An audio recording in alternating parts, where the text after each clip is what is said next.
Bismillahirrahmanirrahim.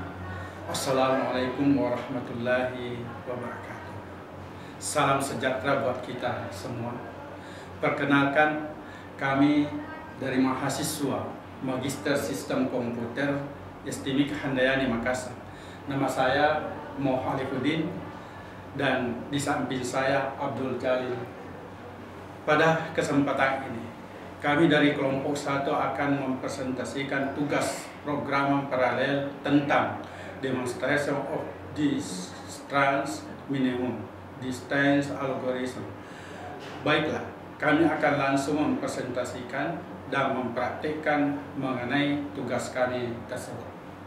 Silakan. Oke. Baik, kami dari kelompok 1 akan mempresentasikan mengenai tugas pemrograman paralel tentang algoritma Dijkstra. Untuk presentasi selanjutnya saya akan serahkan kepada Bapak Halifuddin untuk melanjutkan presentasi tersebut. Silakan. Baik, terima kasih. Penjelasan tugas. 1. Penjelasan masalah. 2. Penjelasan mengenai solusi dari masalah. 3. Penjelasan solusi secara konsekuensial. 4. Penjelasan solusi secara paralel. 5. Penjelasan perbandingan kinerja komputasi. Pengertian matriks.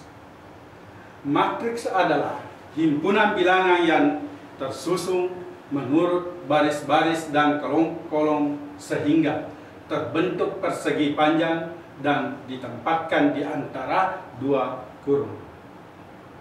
Syarat-syarat suatu matriks. 1. Unsur-unsurnya terdiri dari bilangan-bilangan. 2. Mempunyai baris dan kolom. 3. Elemen-elemennya berbentuk persegi panjang dalam kurung biasa, kurung siku, atau kurung bergaris 2.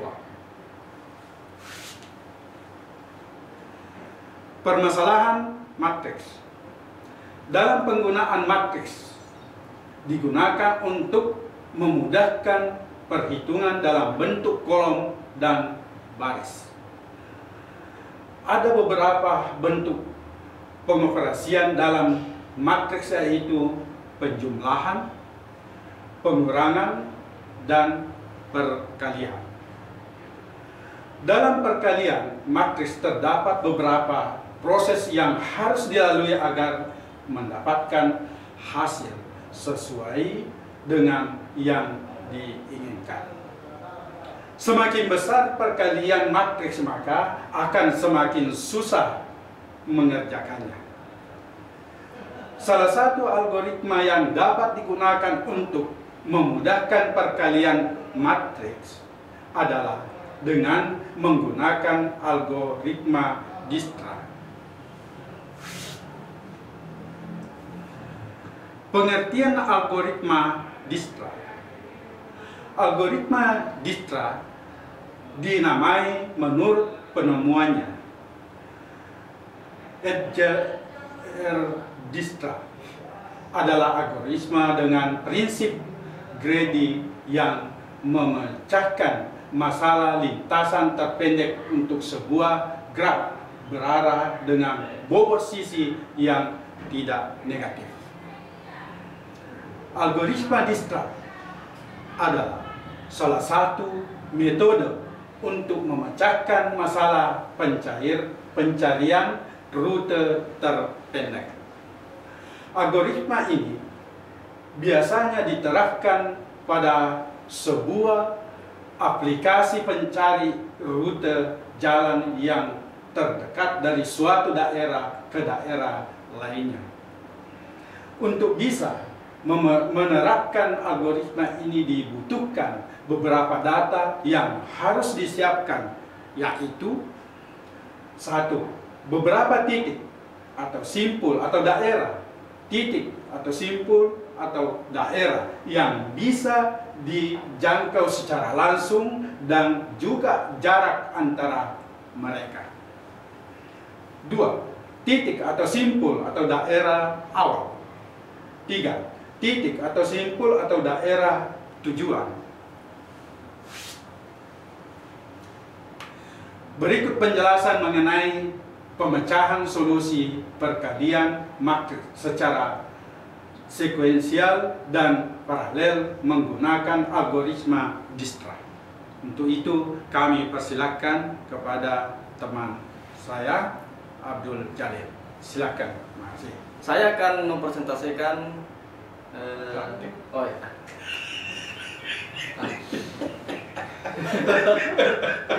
Ya sudah lupa. Pada kesempatan ini saya akan mempraktekkan bagaimana kita menggunakan algoritma Dijkstra dalam menyelesaikan perkalian matriks yang sangat kompleks. Di sini saya menggunakan sistem operasi Linux dalam mengoperasikannya, serta saya menggunakan GCC untuk mengcompile program tersebut. Kita lihat di atas.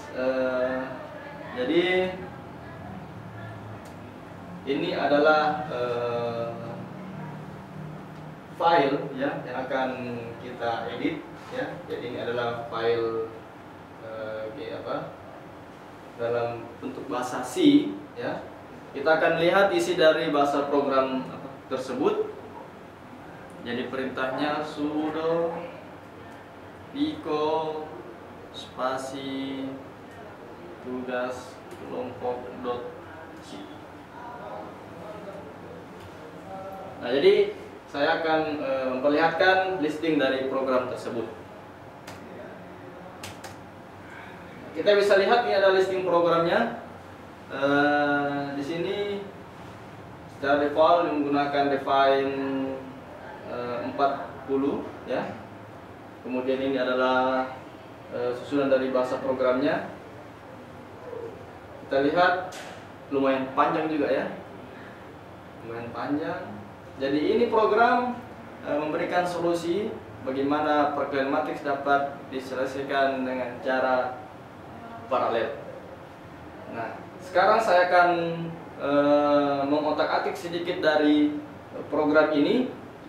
Jadi yang kita bisa lihat di sini adalah intinya bagaimana perkalian tersebut dapat diselesaikan pada bagian yang di sini ya.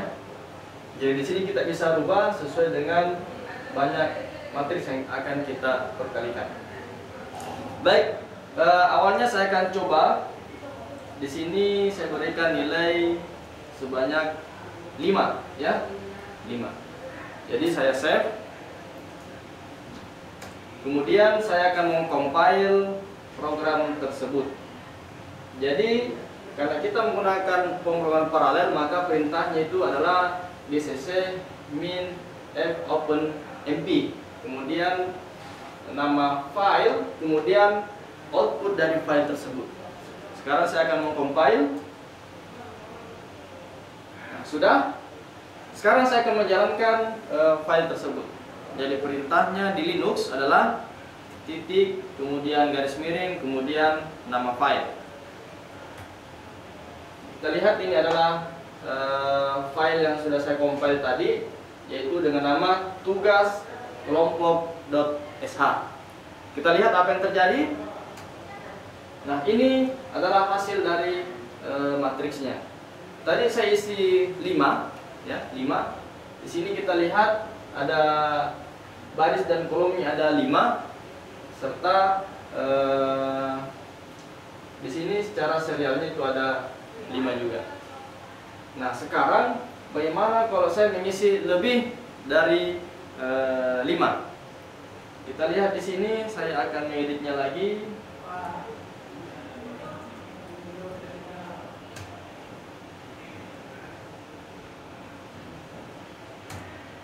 Nah, Tadi saya isi 5 di sini, sekarang saya mengisi agak di atasnya lagi. Kira-kira berapa bagus, Pak? 10. Oh ya, 10. Atau mungkin lebih besar lagi, Pak? 110. Ya, 110.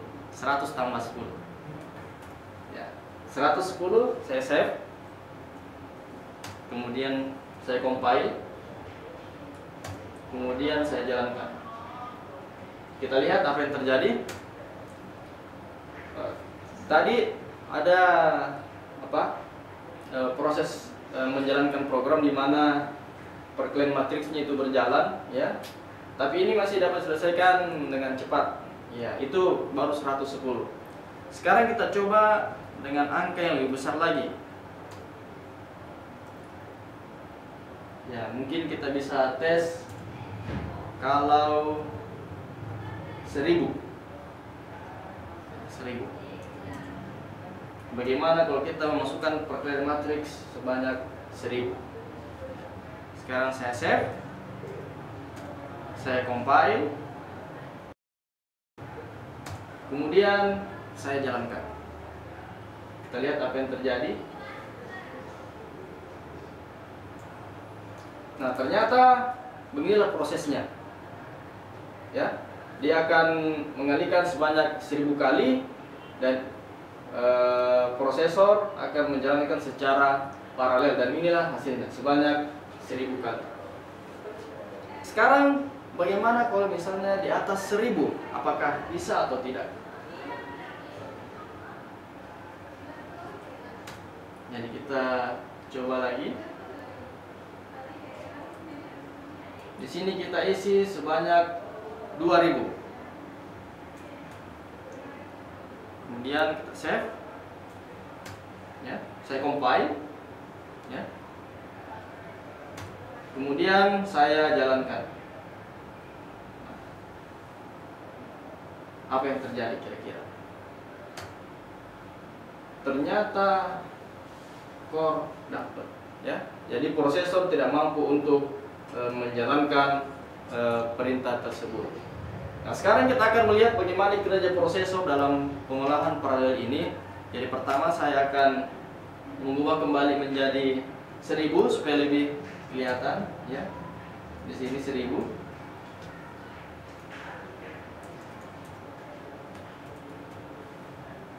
Saya save. Kemudian saya compile. Nah, setelah itu saya akan jalankan. Tapi sebelumnya saya akan perlihatkan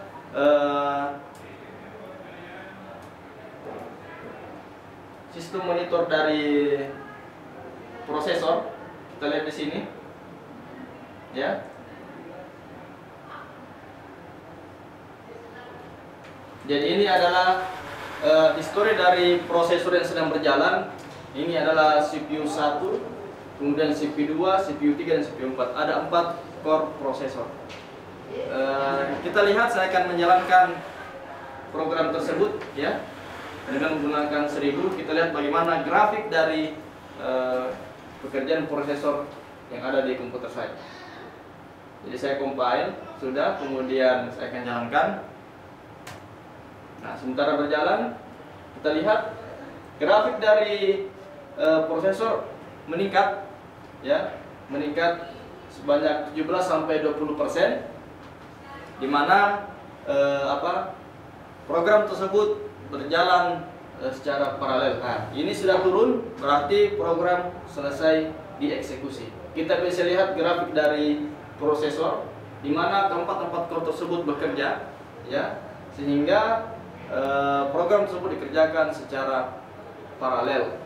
Kita lihat di sini grafiknya berjalan, ya, tinggi, kemudian rendah, seperti itu. Kita lihat dari program dieksekusi. Nah, seperti ini, sudah selesai. Oke, silakan Pak. Terima kasih. Demikianlah presentase yang dapat kami sampaikan dari kelompok 1. Lebih kurangnya mohon dimaafkan. Wassalamualaikum warahmatullahi wabarakatuh.